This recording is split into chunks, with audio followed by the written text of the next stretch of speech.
Hello friends, welcome to my channel अदर सर्वर हुसैन दादा, जहां आपको ज्ञान मिलेगा सबसे ज़्यादा।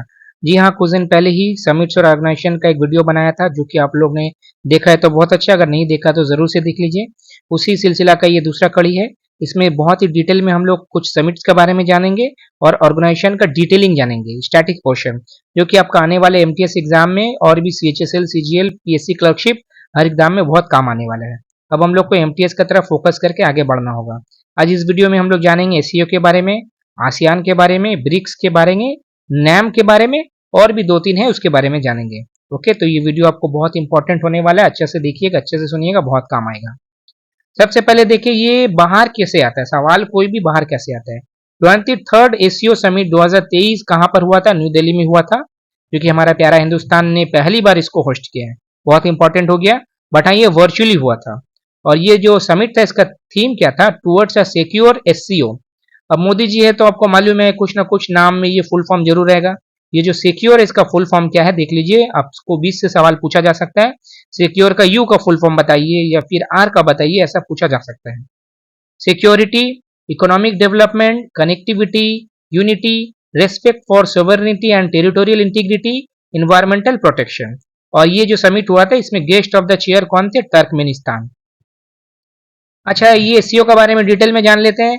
अच्छा से सुनिएगा, ध्यान से सुनिएगा। एससीओ का फुल फॉर्म है शांघाई कोऑपरेशन ऑर्गेनाइजेशन, और ये फाउंडेड हुआ था कब? 2001 में।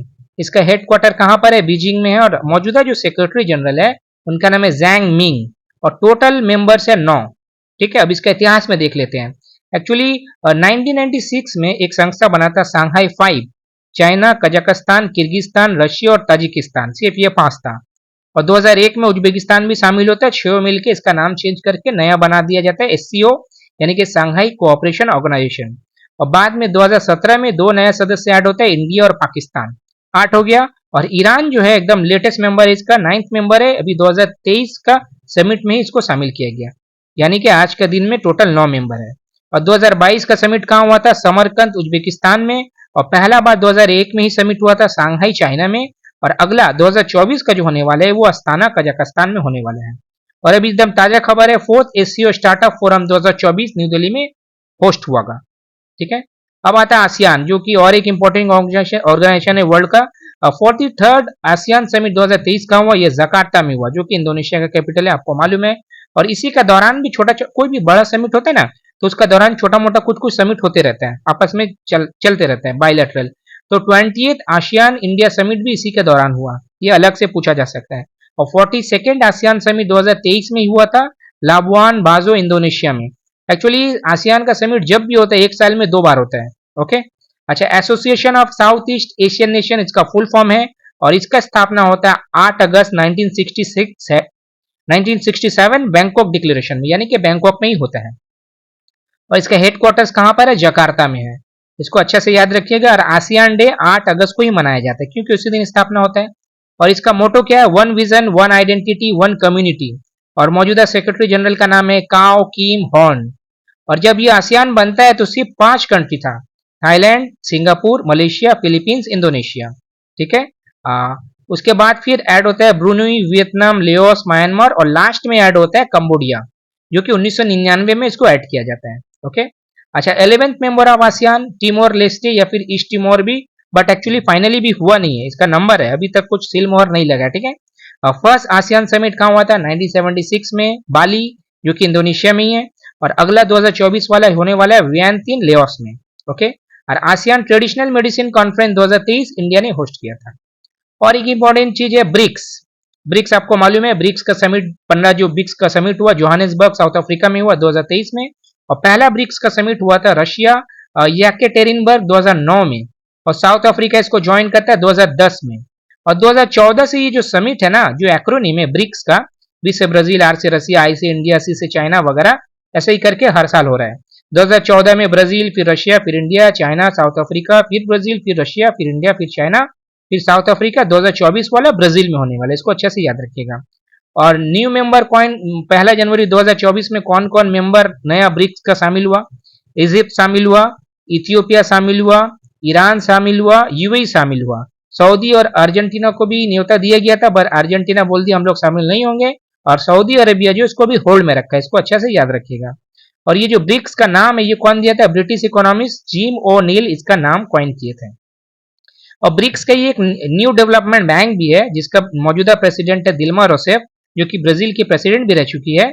और ब्रिक्स अब न्यू डेवलपमेंट जो बैंक है इसमें कौन कौन सदस्य है? ब्रिक्स का पांचों नेशन है, बांग्लादेश, यूएई, उरुग्वे और इजिप्ट, ये अलग है, इसको याद रखिएगा। और न्यू डेवलपमेंट बैंक ब्रिक्स का कब बनता है? 2014 में बनता है। छठा ब्रिक्स समिट जब हुआ था फोर्टालेजा, वहीं पर इसको स्थापना किया गया था। और न्यू डेवलपमेंट बैंक का जो हेड क्वार्टर है वो शंघाई में है। नाइन्थ ब्रिक पार्लियामेंट्री फोरम 2023 कहाँ हुआ? जोहानिसबर्ग में, जो कि हमारे राज्यसभा के जो डिप्टी चेयरमैन है हरिवंश राय जी, वो इंडिया का डेलीगेशन को लीड किए थे। और दो तीन चीज और देख लेते हैं। 12th Mekong Ganga cooperation meeting को चेयर के एस जयशंकर जी, जो कि हमारे एक्सटर्नल अफेयर्स मिनिस्टर है बैंकॉक में, और उनके साथ लेओस के भी एक्सटर्नल अफेयर्स मिनिस्टर थे। अच्छा, मेकोंग गंगा क्या है? गंगा तो मालूम है आपको, इंडिया का एक रिवर है। और मेकोंग जो है एक ट्रांस बाउंड्री रिवर है east and south east Asia का, चाइना में जिसका नाम है लैंडसैंग। और ये जो मेकोंग गंगा कोऑपरेशन है 2000 में इसका स्थापना होता है। इसका 6 मेंबर है, Laos, India, Myanmar, Cambodia, Thailand और वियतनाम। ओके, याद रहेगा आपको। अच्छा, ये बहुत इंपॉर्टेंट है। 19th नैम समिट 2024 कहाँ हुआ? कंपाला, जो कि उगांडा का कैपिटल है। और इसका थीम क्या था? Deepening cooperation for shared global affluence. Actually होता क्या है, 1945 में जब आपका यूनाइटेड नेशंस बन जाता है तो अमेरिका और सोवियत यूनियन, जो कि अभी का रशिया है, इन लोग का कोल्ड वॉर चलता है। ठीक है, तो उस टाइम क्या था ना, दो ब्लॉक में पूरा जो दुनिया बढ़ जाता है। पहले तो नाटो बनता है 1949 में, 12 कंट्री, वो चले जाता है अमेरिका का साइड में। फिर 1955 में वॉर्सो पैक्ट होता है, वहां पर सोवियत यूनियन प्लस 7 यानी कि टोटल 8 कंट्री सोवियत यूनियन का साइड में चल जाता है। तो दुनिया का जो और भी बहुत सारा कंट्री था, जैसे इंडिया या फिर जो लोग नया नया कंट्री बना है, वो लोग 1955 में बैंडंग में एक कॉन्फ्रेंस करता है, डिसाइड करता है भाई ना हम लोग अमेरिका का पास जाएंगे ना हम लोग रशिया का पास जाएंगे। इसी का तहत 1961 का 1 सितंबर को लोग नैम बनाता है, यानी कि नॉन अलाइन मूवमेंट, यानी कि किसी तरफ हम लोग नहीं रहेंगे। और यूनाइटेड नेशन का बाद आज का दिन में भी जो नॉन अलाइन मूवमेंट है उसमें सबसे ज्यादा मेंबर है, 120 मेंबर है। और ये बनता कहाँ पर है? बेलग्रेड, यूगोस्लाविया में। यूगोस्लाविया तो खैर अभी फिर बाद में टूट भी गया था। तो ये रहा नैम का इतिहास। और नैम जो बनाए थे मेनली 3 जन थे और टोटल 5 जन थे। जवाहरलाल नेहरू जी हमारे हिंदुस्तान के prime minister, Jamal Abdul Nasser Egypt के प्रेसिडेंट, जिन्होंने स्वेज कनाल को नेशनलाइज किया था, याद है ना? जोसेफ ब्रूस टीटो, जिनको मार्शल टीटो कहा जाता है, यूगोस्लाविया के प्रेसिडेंट थे। सुकार्नो इंडोनेशिया के प्रेसिडेंट, जो कि हमारा पहला जब 26 जनवरी का फंक्शन हुआ था तो यही चीफ गेस्ट थे, याद रखिएगा। अच्छा, क्वामे नाक्रुमा, ये घाना के प्रेसिडेंट थे। ये लोग सब मिलके ये नैम को बनाते हैं। ओके, अच्छा, 54th annual meeting of WEF 2024, world economic forum का जो मीटिंग है हर साल डेवोस में होता है, जो कि स्विट्जरलैंड में है। और इसका थीम क्या था 54th एनुअल मीटिंग का? Rebuilding trust. World economic forum एक इंटरनेशनल एनजीओ है जो कि सरकार प्राइवेट पार्टनर्स को लेके काम करता है। पहले इसका नाम था यूरोपियन मैनेजमेंट फोरम, और इसका स्थापना होता है 24 जनवरी 1971। और इसके जो मौजूदा अच्छे इसको स्थापना करते हैं क्लॉस स्वैब, जो कि जर्मन के एक इंजीनियर थे। इसका हेडक्वार्टर कोलोगनी जेनेवा स्विट्जरलैंड में है। और ये बहुत सारा रिपोर्ट बढ़िया बड़ा निकालते रहता है, जैसे कि global gender gap report, global competitiveness report, global risk report, energy transition index report वगैरह वगैरह, और भी बहुत सारा है।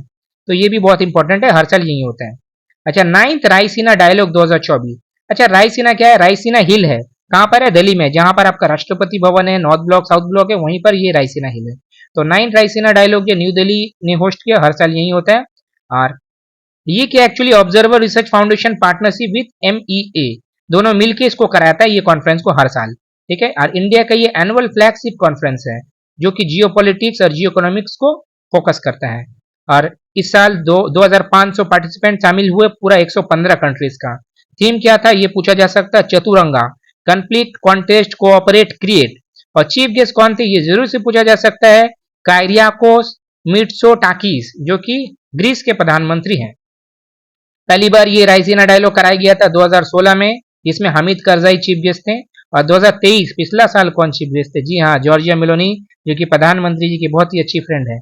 और शांग्रीला डायलॉग एक सिंगापुर में होता है, उसी के ऊपर आधारित करके ये रायसीना डायलॉग को भी चालू किया गया था 2016 में।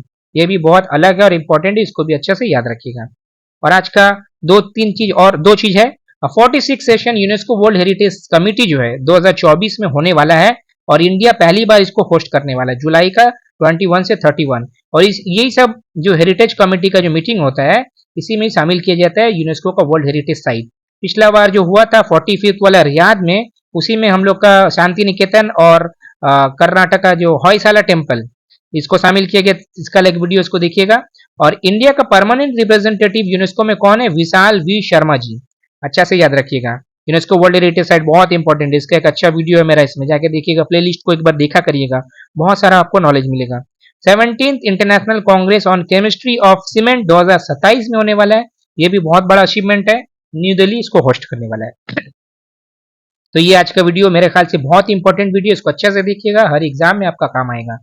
अगर ये वीडियो अच्छा लगा हो तो लाइक जरूर करें, शेयर करें, चैनल को सब्सक्राइब करें, प्यार बांटे, खुशियां बांटे और ज्ञान तो जरूर बांटे। ऐसे ही बढ़िया बढ़िया वीडियो आपको मिलता रहेगा, सिर्फ आप भरोसा करते रहिए। Okay, take care.